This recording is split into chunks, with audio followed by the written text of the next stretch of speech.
between Duduzane and Hlophe, no, between Duduzane and Tonyengen, who's the senior?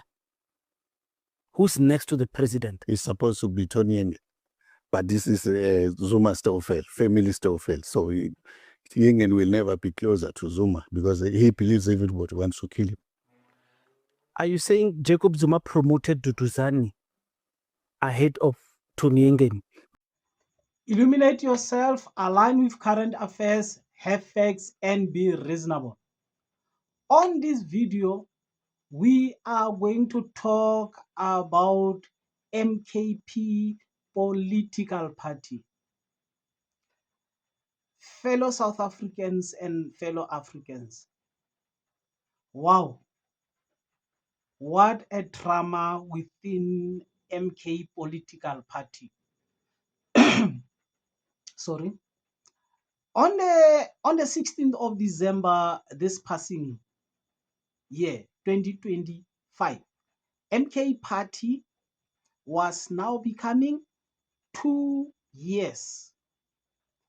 And as it stands, it is allegedly having a temporary Secretary General who is the 10th Secretary General in 2 years.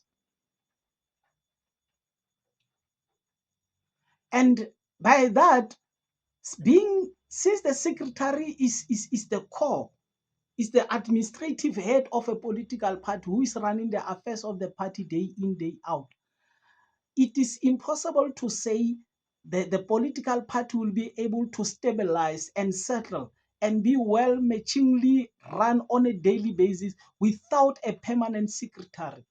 A secretary at least must be the person that is there to be able to make sure the running of the party is happening every day, every hour, etc. The administrative, the logistical work, not necessarily the political decision making of which is the responsibility of the president. So if you cannot have a stable secretary general, there is no way your structure or the party can run smoothly.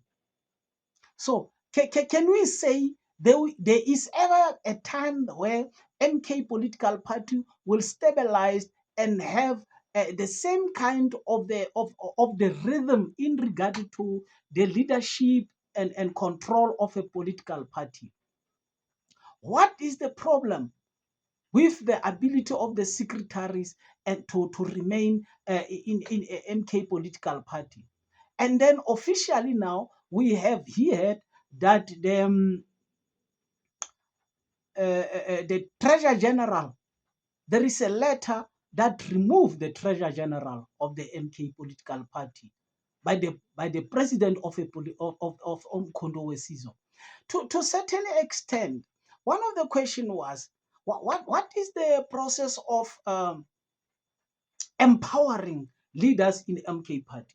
If these leaders come back from elsewhere without the background of the capacity of the role that they are playing, what is it that efforts that the political party must take to try and empower or capacitate their leaders in order for them to be able to perform certain activities? Can we say MK party must be able to say they must be able to build up the capacity of people for them to be able to run the particular positions that they are given?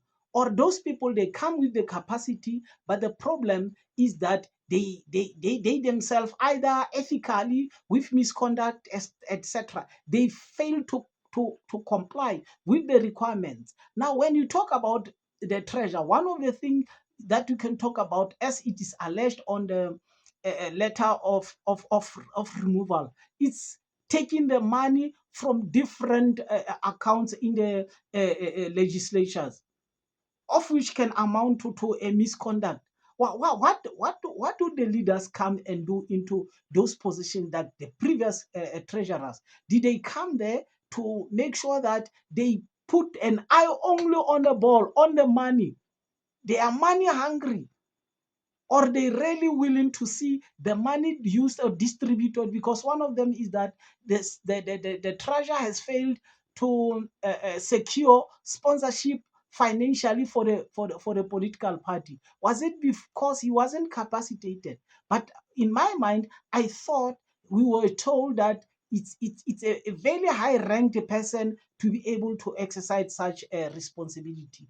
And also, what does this kind of changing of leaders now endo does to the members of MK party themselves?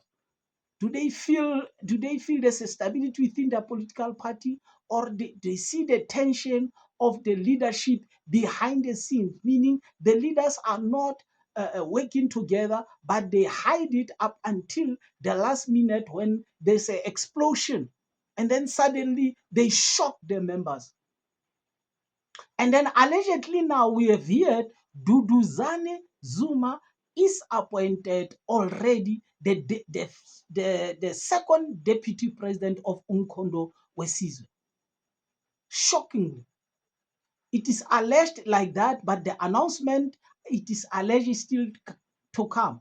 Is it confirming the fact that MK Party is a family business, it's a Zuma family business, and it's not intended to serve the whole nation? But all the other people are put in just to disguise. But in actual fact, Duduzane Zuma is going to be the higher, the person that on the highest level should anything happen to Jacob Zuma, and then the political party still remain in the hands of the Zuma family. We saw also Jabulani Kumalo trying to talk some of the things that has been hidden from us, that you can see that they don't bring the nice news in regard to MK, of which among other is to show that they still instability within MK, a political party, even if we can ignore them. But because the other side, of which we can call a faction, they still doing what they do in order for him to pull up the string into their side, which should be a biggest worry to Jacob Zuma in regard to trying to bring the stability onto the MK party in this year 2026. What do you think? What is happening within MK political party? Will it ever stabilize? Will the voters still trust MK party with their votes? What is the next step? What do we see about MK party in the coming local government election? Please remember to like, comment, subscribe, and click the notification. Thanks for watching the video.